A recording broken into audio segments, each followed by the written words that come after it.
If you look at every available piece of research that tells you why it is that some fathers do not keep contact with their biological children, there's three things that are consistent that basically every piece of research talks about. And one of those that I find particularly really interesting is that one of the factors that determines whether a father is going to stay in his child's life is how much contact and parenting he did before the separation and divorce from his ex-wife or partner.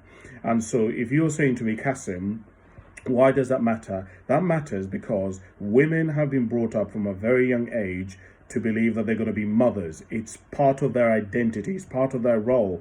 Girls play with dolls. They do kitchen stuff.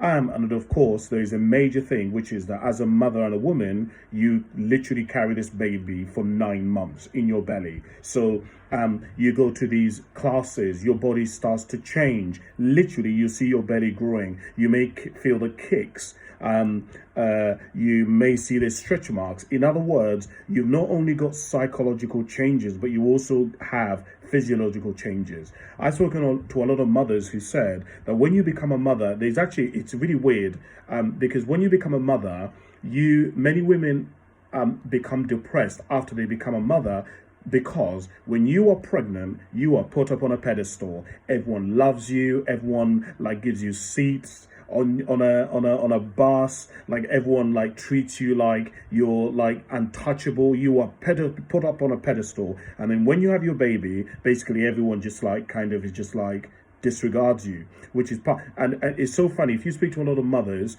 you will tend to find that when they've had the baby, people are not coming to see them and to check how they're doing, even though they've just gone through this massively traumatic experience of giving childbirth. Their body has been ripped apart.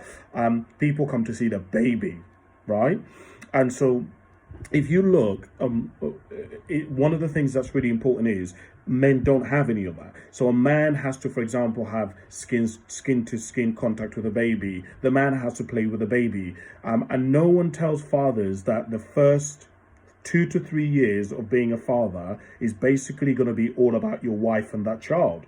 And it's not going to be fun. And you may basically have to become a submissive, and I know I'm using that word intentionally, to your wife. And if a man has not had that in his relationship, he will find it very difficult, and he won't be able to integrate the identity of being a father to him, so that when the breakup then happens, he's like, no, my role is to provide. My role is to pay the bills, not to look after the kid. Why should I have to look after the kid?